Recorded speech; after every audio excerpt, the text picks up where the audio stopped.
Hello everyone, welcome back to ஃபையா சசினா official. இன்றைக்கி நான் உங்கள் கூட ஒரு யூஸ்ஃபுல்லான வீடியோ தான் ஷேர் பண்ணிக்க போகிறேன். அது என்னென்னா, நான் என் வீட்டு யூஸ்க்காக எப்படி பாலாடையிலேருந்து நெய்யாக காய்ச்சுவேன் அப்படிங்கிறத வந்துட்டு ஷேர் பண்ணியிருக்கேன். வீடியோ ஸ்கிப் பண்ணாமல் பாருங்கள், உள்ளே நிறையா டிப்ஸும் சொல்லியிருக்கேன். இப்போ வாங்க வீடியோக்குள்ளே போகலாம். நான் யூஸ்வலாக வீக்லி இந்த மாதிரி ஒரு டப்பாவில் நல்லா பாலை காய்ச்சி ஆற வச்சு அந்த ஆடை எடுத்து வச்சுருவேன். கொஞ்சமாக தயிரும் ஆட் பண்ணி அதில் எடுத்துக்கணும். நான் ஆட் பண்ணாதனால இப்போ தயிர் போட்டு அடிச்சுட்டு அப்புறமா பண்ணியிருக்கேன். இப்போ நீங்கள் ஸ்டோர் பண்ணி வச்ச ஆடையெல்லாம் மிக்சியில் போட்டு கொஞ்சம் தண்ணி போட்டு அடிக்கணும். அப்போ இந்த மாதிரி உங்களுக்கு க்ரீம் கன்சிஸ்டன்சியில் வரும். அப்படி கன்சிஸ்டன்சியில் வந்துச்சுன்னா நீங்கள் இன்னும் கொஞ்சம் தண்ணி ஊற்றி 2 பல்ஸ் மோடில் கொடுத்தீங்கன்னா இந்த மாதிரி வெண்ணெய் உங்களுக்கு தனியாக பிரிஞ்சு வந்துடும். இல்லை அப்படின்னா உங்களுக்கு சம்மர் சீசன் இந்த மாதிரி ஹீட்டாக இருந்துச்சு அந்த மாதிரி நினச்சிங்கன்னா இந்த மாதிரி ஐஸ் க்யூப்ஸும் நீங்கள் ஆட் பண்ணிக்கலாம். அப்போ இன்னும் கொஞ்சம் சீக்கிரமாக உங்களுக்கு வந்துட்டு வெண்ணெய் தனியாக வந்துடும். எனக்கு டோட்டலாக இவ்வளோ வெண்ணெய் வந்திருக்கு. இப்போது இதை வந்துட்டு 2 தண்ணியில் வந்துட்டு வாஷ் பண்ணுறதுக்காக இன்னொரு பாத்திரத்தில் நான் தண்ணி போட்டு வச்சுருக்கேன். இந்த மாதிரி நம்ம ஆடை எடுத்தோன்னா கையில் தனியாக ஒட்டாமல் வரும். நீங்கள் நல்லா பால் மாதிரி பண்ணிவிட்டு ஒவ்வொரு டைமும் இந்த மாதிரி உருட்டினீங்கன்னா இடையில ஸ்குவீஸ் பண்ணிங்கன்னா கொஞ்சம் அதிலேருந்து அந்த மோரெல்லாம் தனியாக வந்துடும். நீங்கள் அந்த தண்ணியில் வாஷ் பண்ணி போட்டுக்கலாம். இப்போது இன்னொரு தண்ணியிலையும் வாஷ் பண்ணிவிட்டு நான் எந்த பாத்திரத்தில் நான் நெய் காய்ச்ச போகிறேனோ அதையே வந்துட்டு நான் அதில் மாற்றிக்கிறேன். இப்போ இதில் சாட்டிஸ்ஃபையிங் பார்ட்டே இதுதான். நம்ம அடுப்பில் வச்சதும் எவ்வளோ சீக்கிரமாக அது சாட்டிஸ்ஃபையிங்காக மெல்ட் ஆகி வருதுன்னு நீங்களே பாருங்கள். இது ரொம்ப பார்க்க நல்லாயிருக்கும், சீக்கிரமாக உருகிரும். நீங்கள் மோஸ்ட்லி ஆடை எடுக்கிறீங்க, இந்த மாதிரி வெண்ணெய் அடித்து எடுக்கிறீங்க அப்படின்னா காலையில் நேரமாக பண்ணிடுங்க. ஏன்னா நமக்கு ஹீட் ஆயிடுச்சுன்னா கையில் ஒட்டிக்கும், இல்லைன்னா அவ்வளோக்கா திரண்டு வராது, ரொம்ப கஷ்டமாக இருக்கும்.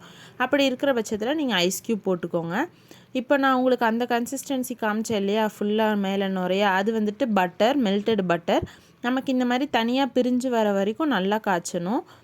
இந்த மாதிரி உள்ளே வந்துட்டு இந்த மாதிரி கசடு ஃபார்ம் ஆகும். அப்போ இதை எடுக்கும்போது இது இந்த மாதிரி ஒயிட்டாக இல்லாமல் நல்லா ஜவ்வு மாதிரி இல்லாமல் இருக்கணும். அதுதான் வந்துட்டு கரெக்டான நெய்க்கான கன்சிஸ்டன்சி. ரொம்ப நீங்கள் அதிகமாக விட்டீங்கன்னாலும் நமக்கு நெய் கருகிரும். எனக்கு ஒரு டைம் அப்படி தான், ஃபஸ்ட் டைம் நான் இப்போ லாஸ்ட் டைம் கூட அந்த மாதிரி தான் ஆச்சு. இந்த மாதிரி அந்த உள்ளே இருக்கிறதெல்லாம் ப்ரௌன் கலரில் ஆகிற வரைக்கும் நீங்கள் வந்துட்டு காய்ச்சணும். ரொம்ப ப்ரௌன் வேண்டாம், சிம்மிலேயே வச்சு காய்ச்சுங்க. ஏன்னா நம்ம கொஞ்சம் சரி ஹையில் வைக்கலாம் அப்படின்னாலும் நெய் கருகிரும்.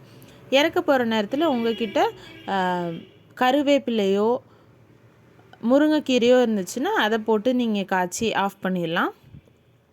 இப்போ இந்த மாதிரி நல்லா பபிள்ஸ் ஃபார்ம் ஆகி வந்ததுக்கப்புறமா நீங்கள் அப்படியே வந்துட்டு இதை ரூம் டெம்பரேச்சரில் விட்டுறணும். இந்த மாதிரி பார்த்திங்கனாலே தெரியும், நமக்கு நெய் வந்துட்டு தனியாக லிக்விட் ஃபார்மில் வந்துட்டு வந்திருக்கும், அந்த நுரையெல்லாம் இல்லாமல். இதை அப்படியே நம்ம ஆற விட்டோம் அப்படின்னா நமக்கு நெய் வந்துட்டு கிடச்சிரும். இதை நம்ம தனியாக கொஞ்ச நேரம் காய்ச்சினா போதும், சிம்மிலேயே வச்சு அந்த கருவேப்பிலெல்லாம் கொஞ்சம் அந்த வணங்குற அளவுக்கு விட்டுட்டு ஆஃப் பண்ணிக்கலாம். இந்த மாதிரி தனியாக வந்துட்டு உங்களுக்கு கிடைக்கணும், அது வரைக்கும் காய்ச்சணும். அப்புறம் உள்ளே இருக்கிற அந்த கசடெல்லாம் கொஞ்சம் ப்ரௌனிஷாக ஆனதுக்கப்புறம் ஆஃப் பண்ணிட்டா, அது ஆல்ரெடி ஹீட்டாக இருக்கும்போது அது கொதிச்சு ஆடுறதுக்குள்ளே நம்ம கருவேப்பிலையும் நல்லா மொறுன்னு ஆயிரும், உள்ளே இருக்கிறதும் நல்லா ப்ரௌன் கலரில் ஆயிரும். இல்லை நீங்கள் இன்னும் கொஞ்சம் காய்ச்சி இறக்குறீங்கன்னா நெய் கருகிரும், பார்த்துக்கோங்க.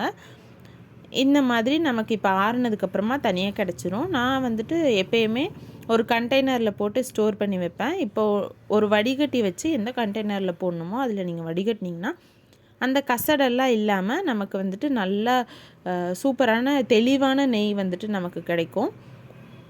எப்பயுமே இந்த கண்டெய்னரில் தான் நான் ஸ்டோர் பண்ணுவேன் வீக்லி ஒன்ஸ் எடுக்கும்போது. பட் இந்த டைம் வந்துட்டு எனக்கு டைம் இல்லாதனால ஒரு 2 வீக்ஸ் என்னால் இந்த ப்ராசஸ் பண்ண முடியல. அதனால் கொஞ்சம் பழைய கீ இருந்துச்சு, அது கூடயே இன்னும் கொஞ்சம் மிச்சம் வந்ததே நான் ஊற்றி வச்சுட்டேன். ஆக்சுவலாக நான் இன்னும் கொஞ்சம் அதை ஹீட் பண்ணலாம், நான் ஆற வைக்கும்போது அதுலேயே கொஞ்சம் உறைஞ்சிருச்சு ரூம் டெம்பரேச்சரில். அதனால் இன்னும் கொஞ்சம் நான் ஹீட் பண்ணேன், அந்த டைமில் கொஞ்சம் கருகிருச்சு. அந்த டிஃப்ரென்ஸையும் நான் உங்களுக்கு காமிச்சிருக்கேன் பாருங்கள். இப்போ ரூம் டெம்பரேச்சரில் நமக்கு இப்படி தான் இருக்குது. இன்னும் கொஞ்சம் நேரம் ஆனால் நல்லா வந்துட்டு செட் ஆயிரும். அதையும் நான் உங்களுக்கு காமிச்சிருக்கேன் பாருங்கள். நல்லா மணலாக இந்த கன்சிஸ்டன்சியில் சூப்பராக இருக்கும் நெய். இப்போ பாருங்கள், நம்ம நெய் ஃபுல்லாக ரெடி ஆயிடுச்சு. எவ்வளோ எல்லோயிஷாக இருக்குது பாருங்கள். அது நான் யூஸ்வலாக ஸ்டோர் பண்ணுற கண்டெய்னர். இதோட கலர் பாருங்கள், கொஞ்சம் டிஃப்ரெண்ட்டாக இருக்கா. இது வந்துட்டு நான் சொன்னேன்ல கொஞ்சமாக ஹீட் பண்ணி கருக்கிட்டேன்னு, அந்த நெய்யோட கலர். பட் டேஸ்ட்டெல்லாம் ஒரே மாதிரி தான் இருக்கும். பட் நம்ம கலரில் கொஞ்சம் டிஃப்ரென்ஸ் தெரியும். எவ்வளோ ஸ்மூத்தாக அப்படியே கிளைட் ஆகுது பாருங்கள். ரொம்ப சாட்டிஸ்ஃபைங்காக இருக்குது. குழந்தைகளுக்கெல்லாம் தைரியமாக நீங்கள் ஊற்றி கொடுக்கலாம். இதே மாதிரி இன்னும் ஹெல்ப்ஃபுல்லான வீடியோஸோடு நான் உங்களை மீட் பண்ணுறேன். அது வரைக்கும் சேனலை சப்ஸ்கிரைப் பண்ணி சப்போர்ட் பண்ணுங்கள். பாய்.